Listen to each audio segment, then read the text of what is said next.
enjoying a life with photography being a particular passion of his. We'll have a little bit of time at the end for questions. So if you have questions, feel free to put them in the chat and we'll get to as many as possible. But welcome, Craig. I'm turning the floor over to you. Wonderful. Thank you for that. And I'll share screen. Let me stop. Oh, Oh, yeah, there. that's me. It's saying I can't share screen. I'll try again. All right. And let's try that.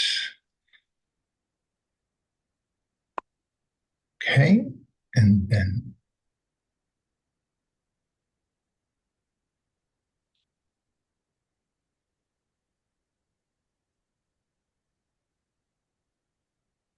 is that giving full screen, Ashley? Yep, you're all good. My goodness. Okay, that was going to be the hardest part of the presentation.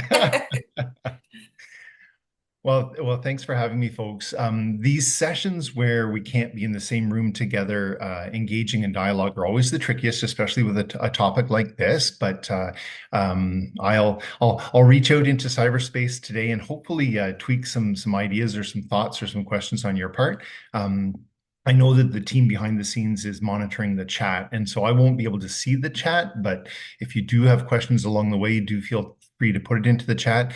If we can make the next 45 minutes as back and forth as possible, that's going to make it a little bit richer for me. It's always nicest when it's a dialogue, but if at very least then we can gather those and bring them into the chat at the end of the topic. So as Ashley mentioned, I'm recently retired, but I had the privilege of working with our local Alzheimer's Society for many years, working as a consultant in seniors' mental health for many years. It was actually in the 5 years that I was working as a consultant in seniors' mental health when I had a lot of opportunity to talk about this important topic, but typically with care providers.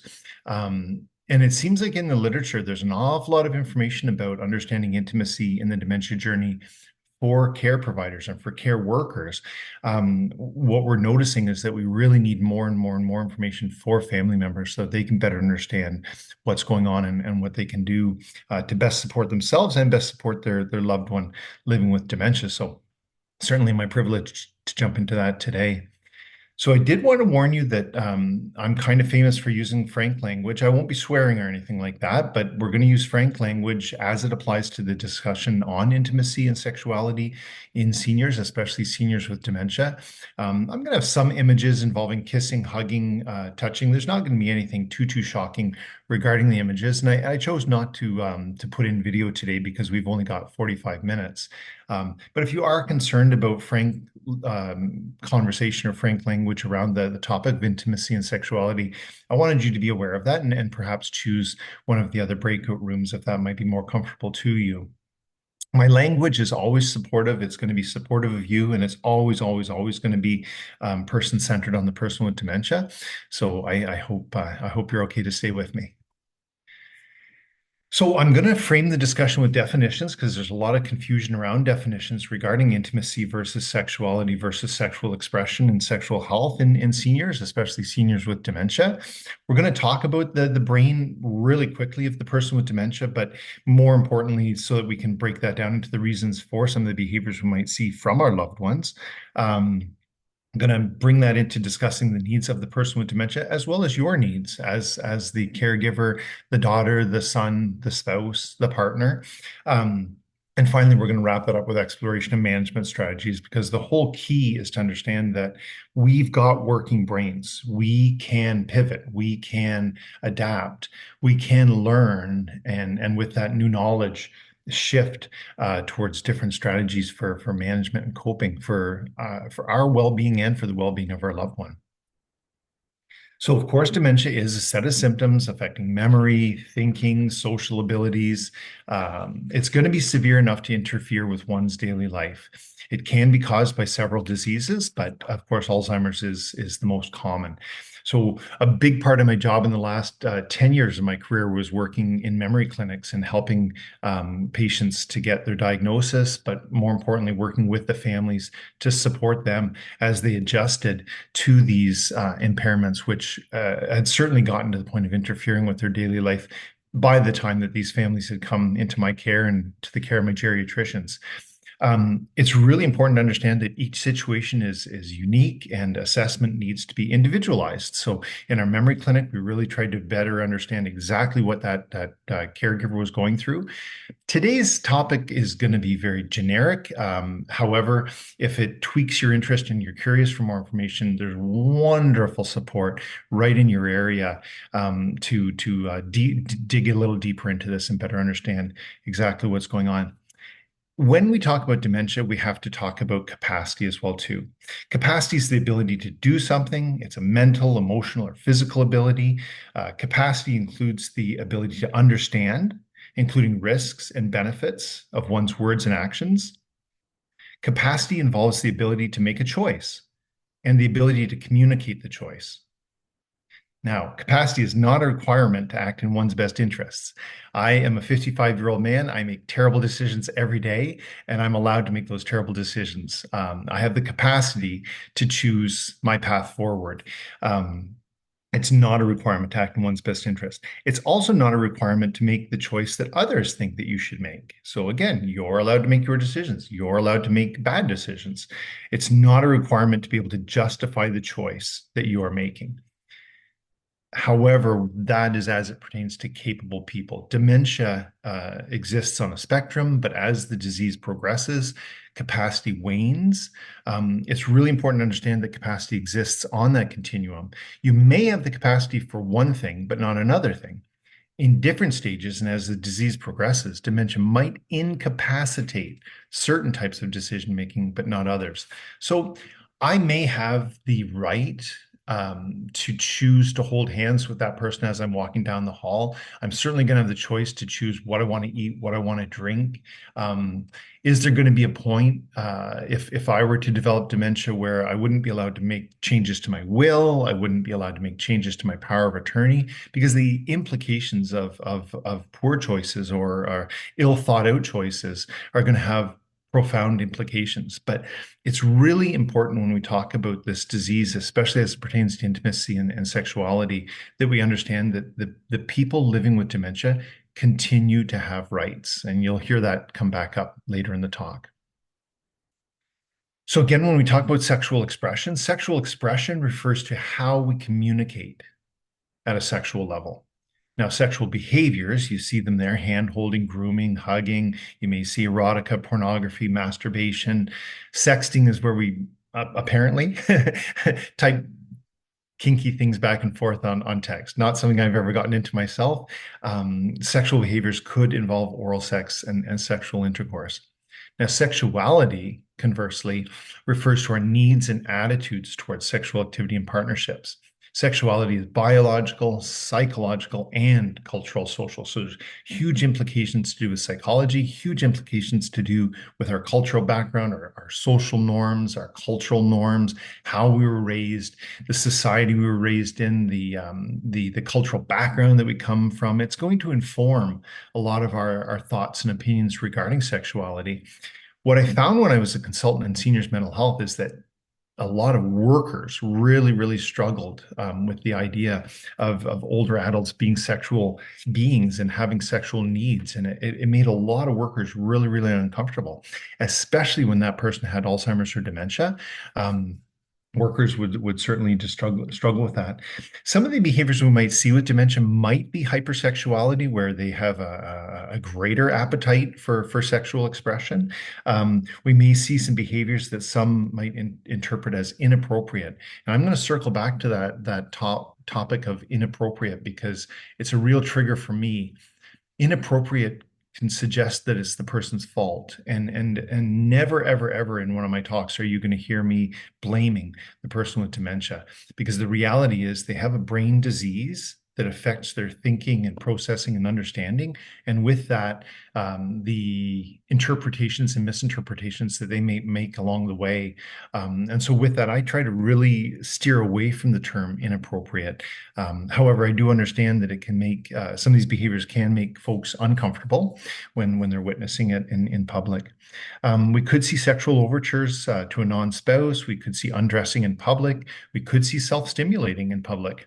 I worked in long-term care at two beautiful nursing homes for 5 years, and I certainly saw a lot of behaviors that some staff would describe as challenging.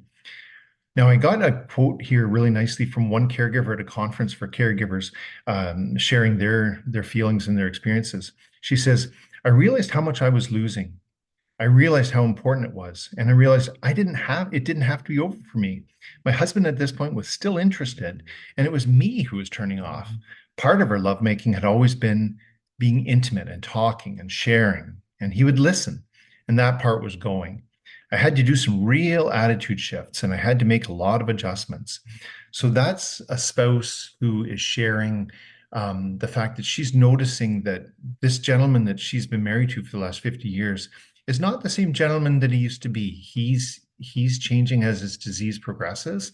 Um, their connection is changing as the disease progresses. His capacity to show empathy towards her and connection towards her and ask her how she's feeling and how she's doing is changing. But she's recognizing that it's going to have to be up to her to make that pivot. The loss of the sexual relationship is a major part of the grief and loss that caregivers experience while caring for their loved one. If the caregiver, if you are tired and exhausted, frustrated and confused, it's hard to feel sexually attractive or attracted. Um, this lady at the conference went on to say, I became more of a caregiver and less of a romantic partner. It's hard to be sexually engaged when you're acting like the mother. So we're going to talk about that a lot today, the changing roles and the changing connections within the couple as the disease progresses. Now, as opposed to sexuality, intimacy is rather a broader topic, often confused with sex, but more about trust and safety and acceptance of differences, emotional connections, and compassionate problem solving. It means knowing someone deeply and feeling deeply known. And in a really, really healthy marriage or coupling between two capable partners, intimacy is critical. Perhaps we would argue that a sexual connection is important even into our 60s and 70s, but perhaps more important than that in our relationship as our relationships hit the 50 and 60-year mark, is making sure that intimacy is maintained within the relationship. The benefits of intimacy may bring happiness and joy as well as meaning to a person's life. It creates a sense of home and belonging. Intimacy builds shared trust, warmth, humor, touch, comfort, safety. It even improves our quality of life. It can reduce depressive symptoms, improve behaviors in dementia. It can enhance general health and well-being. So intimacy is really, really important for us as the caregivers, and intimacy is really, really important for our loved ones living with dementia.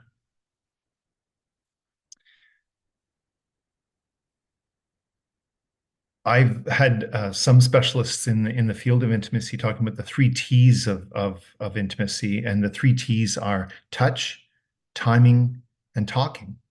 Touch is a focus on other ways to show affection, such as snuggling or holding hands, maybe engaging in non-sexual forms of touching, such as massage, hugging, or dancing. Are there other ways to meet your sexual needs, such as masturbation? When I was a counselor in long-term care, I had really, really, really good, honest discussions with caregivers who experiencing the loss and experiencing the changes and experiencing the different dynamic and the different connection between them and their loved one would even talk about the idea, which brought about great feelings of guilt of engaging with another capable adult in a meaningful connection, not always a sexual relationship, but an intimate relationship with another adult, not their loved one with dementia. And they would struggle with the idea that they were being unfaithful to their partner, that they weren't remaining monogamous. And we really had some important conversations around that and their needs for intimacy, their needs for connection that perhaps could not be met any longer by their loved one because of the progression of their disease process. The second T of the three T's is time. Spend time together with your loved one, doing pleasurable activities together. Spend time attending to your own needs and pleasures. I can't tell you while I was working in home care and supporting families how many people would not take advantage of day programs, would not take advantage of the opportunity to have their loved one go to a day program for the day and give them that 5 or 6 hours of me time to recharge my batteries and reconnect with the people that are important to me outside of my role as a caregiver, to be able to take off that caregiver hat for a while and just be me, and give me that chance to recharge my batteries. Spend time on fulfilling relationships. And the third T is talking. We want you to prompt conversations that you and your spouse can share. So reminiscence can be really intimate, talking about how we first met. We all know that folks with dementia maintain their long-term memory a lot longer than other forms of memory. And so can we bring back the good old days and talk about that? Because that will be meaningful and engaging for both parties. And it'll allow the person with dementia to experience success because they can still remember talking about the good old days. Early in the illness, we want to have a frank discussion with our loved ones about sexuality and our needs and changes that are likely to come, while they're still capable of having an honest dialogue about understanding what your needs are going to be and changes going forward. I've even had a person with early onset dementia saying, I want you to have an intimate relationship, not necessarily a sexual relationship, but an intimate relationship with someone else if that's what you need, if I can't give that to you anymore. So that was still somebody who, while they did have dementia, still had the capacity to empathize and understand the needs of their partner, and then give permission for their partner to fulfill their needs and to be supported and engaged as their disease progressed. And that's why conversations are really important to have early in the disease process about what to expect going forward. Anybody at your local Alzheimer's Society is going to say that they also want you to be talking with trusted professionals. Find your person. It might be a priest, it might be a minister, a pastor, it might be a trusted friend, it might be one of the counselors at the Alzheimer's Society. It could be a social worker in the community. It might be a therapist if you feel that you really want to invest the money in private therapy. But it's really, really, really important that you have the ability to talk through your needs as you're going forward. We want you to talk about the grief that comes with the changes, because grief, as it pertains to Alzheimer's and dementia in the caregiver, is often unacknowledged and unsupported. And so with that can come some confusing feelings. So some myths around sexuality. Sex is for young people. It's inappropriate for people with dementia to be sexual. Sex always means intercourse. The person with dementia no longer has sexual or intimacy needs. The person with dementia is often confused for no reason. The person with dementia expresses their sexual needs in inappropriate ways. As I said earlier, it is amazing how many workers that I would come across over the years who were caught up in prejudice, caught up in myths, caught up in taboos, caught up in personal beliefs, as it pertains to the person with dementia.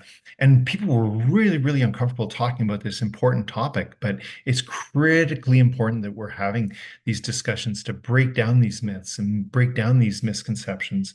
In fact, I was doing research to show that in a 2018 survey of 1,000 adults, 65 to 80, 72% have a sexual partner. 67% are still interested in some form of sex or sexual expression, sexual connection. And 54%, this is people 65 to 80 years of age, 54% are still sexually active. So, and advanced age or cognitive impairment does not necessarily erase the need for affection, intimacy, relationship, warmth, and touch. Now, I committed my career to person-centered care and became a specialist in gentle persuasive approaches, became a coach, became a master coach. I've had the privilege of being flown across Canada to speak about gentle persuasive approaches, with person-centered care being at the center of that. Truly person-centered care requires focusing on the person's unique perspective, looking for the hidden logic if choices appear illogical at the surface, trying to understand the reason for the behavior, Because it's not that their behaviors suddenly become inappropriate, it's that memories and boundaries can get blurred. I remember being the number one support for my grandma Hazel as she progressed with her vascular dementia. And there came a day where she was misrecognizing me. And she when I talked about the memory and boundaries getting blurred, she didn't quite understand anymore that I was her grandson. I was just this good-looking 30 some odd year old guy that was coming in to visit her. And of course, she didn't know that she was 92 or 93 or 94 years of age at the time. As her disease progressed, she would believe that she was younger and younger and that she wouldn't even know who that person was in the mirror anymore. So here this young man comes in with short sleeves and she would start putting her hands on my muscles and stuff like that and saying things that I could see, wow, she's not thinking that I'm her grandson. And of course, just like anybody else, that made me uncomfortable at first. But again, I had to understand where she was coming from, why she was confused, why she was misinterpreting the relationship and who I was, and then turn to strategies for management. Now, the good news is at the beginning and for probably the better part of a couple of years, I was able to just gently re-cue her and reorient her and help her to understand our relationship and call her grandma. And I say talk about my kids and her great grandkids, and that I was her grandson, and that reorientation seemed to help her.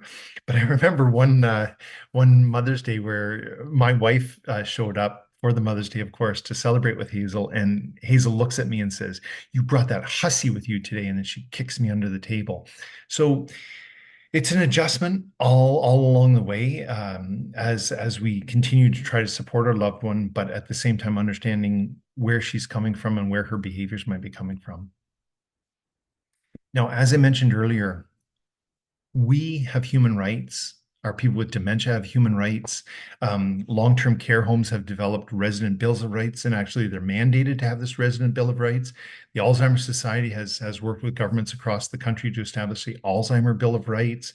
The World Health Organization has established rights as it pertains to sexuality, the right to respect bodily integrity, the right to choose our partners, the right to decide to be sexually active or not, to engage in consensual sexual relations. So even the World Health Organization has language around this notion of rights.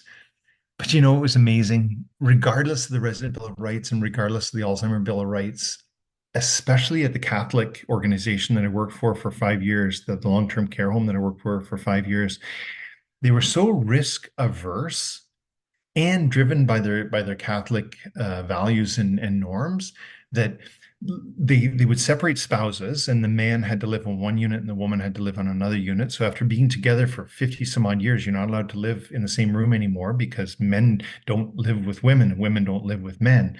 But I noticed that when residents would come together into what appeared to be a consensual relationship, dementia or no dementia, they were quickly separating those residents and moving one of the partners off into another area. I had a same-sex couple come in, and we're getting used to the idea that same-sex couples are aging just like we're aging, and these same-sex couples are going to come into long-term care. And that home really, really struggled to honor the rights and the autonomy of that couple and to not make them feel stigmatized. I read one report that said that 78% of LGBTQ couples go back in the closet when they go into long-term care because they're so afraid of all of the stigma that comes around the sad discomfort with same-sex couples. So, as a consultant in seniors mental health, I was always trying to help people to get to what's beneath the behavior. What could be causing behavior? Could it be something physical like pain or discomfort? Could it be that they're constipated? Could it be that they have a urinary tract infection? Could it be that they need to void or need to defecate? Unfortunately, as the disease progresses, our capacity or ability to express our needs becomes less and less. And so with that, we can see physical manifestations of behavior that really are actually driven by an unmet need. So we're going to talk a lot about unmet needs going forward. Could it be something driven by the 7 A's of Alzheimer's? Could it be that they're not recognizing the situation or not recognizing the environment or not recognizing your role or not recognizing their relationship with you? Um, could it be that they're feeling disoriented in time and space? Could it be that they're misremembering or misunderstanding? Could it be something that's driven by changes in their brain? As a social worker in long-term care, I focused a lot on the emotional needs of the resident and what her needs would be for connection and intimacy and sexual expression.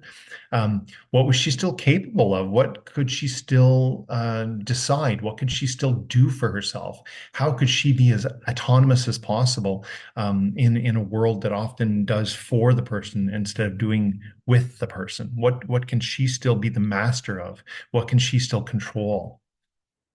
Could it be something in the environment that's causing some of the behaviors? Could it be that they're misunderstanding or misinterpreting or misremembering due to environmental stimulation? Could it be something, as we mentioned earlier, about their social or cultural background that could help us to explain the behavior, which when you put it in the lens of a social or cultural background and you better understand where she comes from and how she was raised, it might make her current expression make a lot more sense.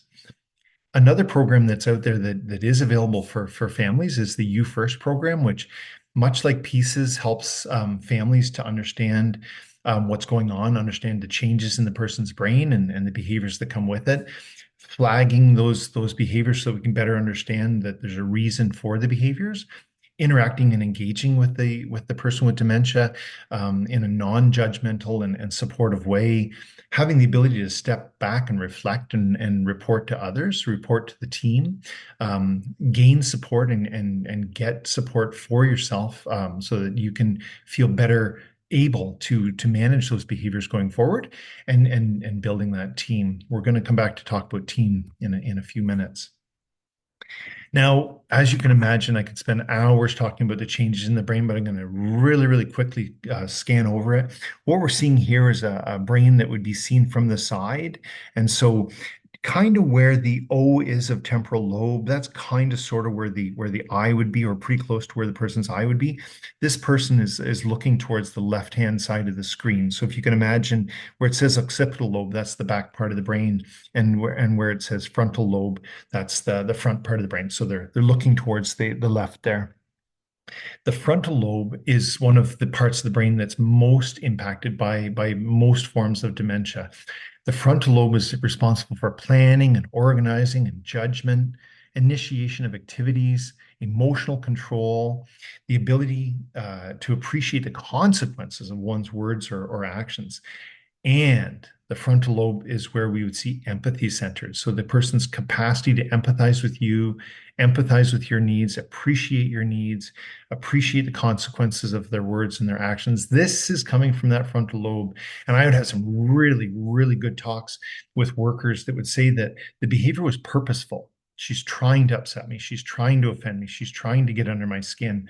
And I would try to help them to understand that with her disease process and the changes in her brain, she simply doesn't have the capacity to appreciate the consequences of the words that she's using. And we would work to try to support workers along the way. Now, the parietal lobe can be responsible for logic and analytics, recognition of things that should be familiar. So that's where my grandma Hazel misinterpreting who I was and misrecognizing me would have come from her inability to recognize a face that should have been familiar to her. Um, your loved one might squeeze you too hard but not appreciate this.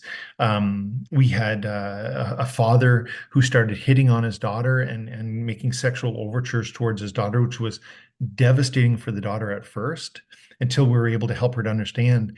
All she had to do was have a look at her mom when her mom was 32 years of age. And when she saw a picture of her mom when she was 32, and then put that up against a picture of herself because she was 32, she was blown away to realize, other than the glasses being different, she was a dead ringer for her mom. And so she was able to understand that her dad was misrecognizing her for his wife, because again, he was pulling back on memories from when he himself was in his 30s.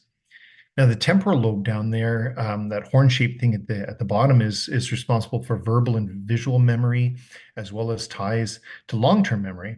So your person with dementia can be forgetful, repetitive. They might misinterpret visual cues or verbal cues, I should say, by saying like "let's go to bed." If you say "let's go to bed," they might interpret that as you making a sexual overture to them. So we have to be really, really careful with the words we choose when we're engaging with our loved ones, so that they can't be misinterpreted or misunderstood. This person might be looking to have sex with you, but they just had sexual intercourse with you yesterday, but they simply don't remember that they've had that.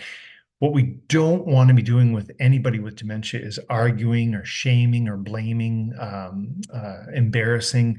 That's not going to make the situation better, and they're simply going to forget anyway. So we're going to end up upsetting ourselves in the meantime, and then really tomorrow's a new day anyway.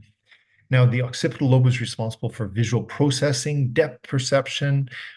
We would have residents that were scared to step on a black tile in the floor of the hallway because they thought that that was a hole that they were going to be stepping into. So they can actually misinterpret things in their environment as a result of changes in their occipital lobe. And then finally, you see the shuffling gait and the changing gait and the stooped gait and that of many, many, many people with dementia, especially a Parkinson's type dementia. And a lot of that is coming from changes in the cerebellum, which is responsible for gait and balance and that. So Alzheimer's is a disease that starts really heavily in the temporal lobes, quickly moves into the frontal lobe and parietal lobe, and unfortunately, as the disease progresses, impacts all parts of the brain. So, as I mentioned earlier, we might have some folks that have an increased desire for intercourse. Conversely, we're going to have some folks who seem to be more apathetic and have a decreased sexual energy, have a decreased sexual interest. I would have spouses coming into my long-term care home struggling because they wanted to maintain a sexual relationship with their loved one, and yet their loved one seemed to have just no sexual energy, no sexual interest whatsoever. And that was really discouraging for the capable spouse because they still had needs that needed to be met, and they were feeling really confused about that. They would notice that a lot of the loved ones would almost become more infantile or childlike and cuddling teddy bears and walking around, and that changed the connection that they had throughout their married life. Um, we mentioned these quote unquote inappropriate behaviors, but certainly disinhibition that I mentioned earlier, undressing in public or touching oneself in public. Some of these behaviors might be triggered by boredom or loneliness or anxiety or environmental stimuli. Or lack of environmental stimuli, misinterpretation of cues. I mentioned pieces earlier where they could have some medical considerations such as pain, or they're too hot, or they're itching, or they need to urinate. For anybody that's had a urinary tract infection or a bladder infection, you know how that can make you feel uncomfortable. But some behaviors that we might interpret as inappropriate are simply them trying to express that unmet need that we mentioned earlier. I had one case with a gentleman who sexually assaulted another resident. He touched her in an intimate way that was probably not consensual, but he had advanced dementia himself. The daughter of the female resident who was molested or accosted was so incensed and so infuriated that she wanted police involved. And staff tried to reassure her, tried to help her to understand the reasons for the behaviors, tried to understand, tried to work through care planning. She wasn't having it. She wanted police involved. And so a detective got involved. And despite her best professional instincts as a police officer, that gentleman was taken into custody. And it was at that time that I was called in as a consultant to try to figure out what we were going to do about this. And I just realized that everything that could have gone wrong in that case had gone wrong. And that really was a situation that needed to be managed sensitively, acknowledging the fears of the daughter, acknowledging the rights of the female resident with dementia, acknowledging the seriousness of the situation, but addressing through care planning to reassure that they'd learned from that situation and addressed the risk, mitigated the risk, and ensured the ongoing safety of the female resident going forward without punishing the gentleman who had no mens rea. Mens rea is a fancy way of saying no capacity to appreciate the consequences of his behaviors. Really complicated case, but what a privilege to get to be involved in it. So we already mentioned a lot of these, the changes in the person with dementia. We're going to see that their capacity to take care of their own personal needs is changing. Their physical abilities are changing. They may be on medications that are actually reducing their sexual abilities. We've certainly seen losses of roles, losses of a sense of control and autonomy with the person with dementia. I mentioned that apathy or lack of engagement earlier. And expressions of sexual norms that challenge social norms. So again, these ideas that can feel like inappropriate behaviors from the person. Now I want to talk about changes in us, the partner. We're noticing that she or he is more physically and emotionally dependent on us. We're noticing that we're feeling too tired or drained for intimacy. We're feeling guilty, resentful, angry, disengaged, so many more feelings. There's a topic called ambiguous loss. Ambiguous loss. Pauline Boss is an author who wrote on this really, really important topic. Many, if not all, caregivers are experiencing some degree of ambiguous loss. And ambiguous loss is typically where then, oh no, sorry, one form of ambiguous loss is where the physical person is still there, but the psychological or emotional person has changed dramatically from who they were. So we can get people in church say, well, you're not grieving. Harold's right there. He was just at church last week. What do you what would you have to be grieving about? What they're not understanding is that this caregiver is grieving the relationship that was compared to the relationship that is. We're certainly noticing a change in roles. And I had that one caregiver that I quoted earlier saying that she felt more like the mother in the relationship. But when you're the mother in the relationship, how can you maintain a sexual relationship with your partner? We get a lot of judgment from neighbors. We get a lot of misunderstanding and myths and misinformation coming from neighbors and people in the community who don't understand the disease process and don't understand our needs as caregivers. Um, we would have adult children that would really struggle. We had one gentleman who took up a relationship with another woman. Both of them had dementia in the other nursing home that I supported, and the spouse who lived in the community was okay with that. She just felt that as long as he had the companionship, that was okay, and she could live with it. But her daughter was the power of attorney for care for her father, and the daughter was furious that her dad was in a relationship with someone other than her mother, and she was the one who pushed and insisted on dad being moved to another unit within the long-term care home.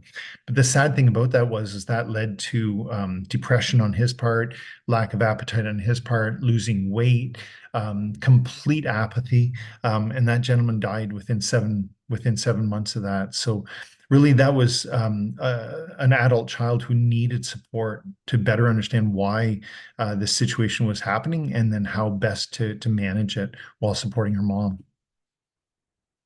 So an important message going forward is going to be, and you heard me say it earlier, you need to build your team. Is it going to be that social worker in the community? Is it going to be the counselor from the Alzheimer's Society? In order to best understand the disease process, we want to have that team of people that can help us to break down the behaviors, break down the situation, engage us in a dialogue about our feelings and our needs, and then find that support going forward. Sorry, Craig, just to let you know, we have about 4 minutes left. Wonderful. Okay. Okay. And I should mention, I'm happy to share my PowerPoint presentation. I'm happy to share my references and PowerPoints that I used, YouTube videos that I used in order to build my presentation. The links and resources will be available. And Ashley, just let me know if folks need that. Really, I kind of covered that piece already, the RS of response. But what I wanted to get to now was around the idea of tips and strategies. And to be fair, we've touched a lot on that, but engaging and talking with others is so important. Working with care partners. If your loved one is in long-term care, you want to build those relationships with the care partners in the long-term care home in order to care plan accordingly for your loved one. We want to move towards engaging our loved one with intimacy and connection. That doesn't necessarily mean sexual expression. We want to better understand the redefined relationship, because if we're feeling grief or guilt or resentment or frustration, that's certainly affecting our relationship. It's certainly affecting our capacity for intimacy with our loved one. But if we better understand why she is the way she is, and how the relationship has changed as a result of the disease process, we're going to be able to work out more and more strategies going forward on how to feel supported. We need to keep an open mind and think about pieces, the physical, intellectual, emotional capacities, environments, social norms. We want to try to understand, again, what the behavior is, and what the reason was for the behavior. We want to be able to communicate and listen, remain focused on the person, not the behavior. We need to be okay that if especially with a male partner, if he still has the capacity to engage in self-pleasure, to be okay with that and to give permission for that and privacy for that, because that might um, help you to connect in intimate ways instead of sexual ways, by giving him an avenue for self-pleasure. Um, we want you to be able to explain personal care along the way, which what I mean by that is, in case they misinterpret our actions or misinterpret what's going on and that is leading towards something sexual, when in fact it's just personal care. It's really walking them through what you're doing and why you're doing it, in a bit more of a clinical way, so that they better understand that this isn't you engaging in a sexual act. I use humor all the time, and is there a place for humor with you? Can you have some fun? Can you take a poke at them? As long as it's respectful, can we distract or redirect the person by the use of humor? And I've seen some spouses that are just amazing at this. Um, Routines are critically important for the person with dementia. Structure is really important, calm environments as possible, lots of sleep, lots of rest, and good healthy eating. It helps with the person. Can they be part of a day program? Can they be part of the activities? Can we keep them busy and socially engaged? Because again, that helps to get a lot of that energy out of their system that we might need them to get rid of. Exercise, regardless of our age, becomes critically important. And there will be chair yoga and chair tai chi and range of motion exercises that can be done, balloon tennis, things that are still things they can do with the range of motion that they've got. But again, that exercise is critically important. Can we consider building a laminated card that you hand to waiters or customer service folks to help them to understand that they need to direct their questions towards you instead of the loved one? We need to recognize what her triggers are. I needed to do that with my grandma, recognize what her triggers were, and then plan and act accordingly. Oh, Ashley, therapeutic fibbing. We could talk about this We for got time too just for long. therapeutic fibbing, and then Yeah, therapeutic fibbing, so important to be able to understand that. Okay, if he's going to misunderstand and misinterpret and misunderstand, maybe I could say, Harold, I'd love to do something like that tonight, but I'm on my period. Now, this is an 82-year-old woman talking to an 82-year-old man. She's probably not on her period anymore, but again, the old Harold might understand that if she's on her period, she can't have relations, and so that's where she might be able to redirect into something a bit more intimate instead of sexual. And that was my last slide, Ashley, was to say food for thought. Dementia is a process of fragmentation of self. It's essential we keep a sense of humanity in the midst of this fragmentation. So how do we honor the person who was? How do we honor ourselves? How do we find connection for ourselves and find support for ourselves, so that we can better understand, better situate ourselves, feel better supported, and have that capacity to recharge our batteries so that we can be present for our loved one when they need us, but at the same time have some gas in the tank for ourselves. So I'm realizing, yes, it could be a 3 hour talk. Thank you so much, Craig. I know that's a lot to ask of you to cram into 45 minutes, but I think it was enough for us to start percolating on, to nibble on a little bit, to start thinking and having maybe more difficult conversations. So thank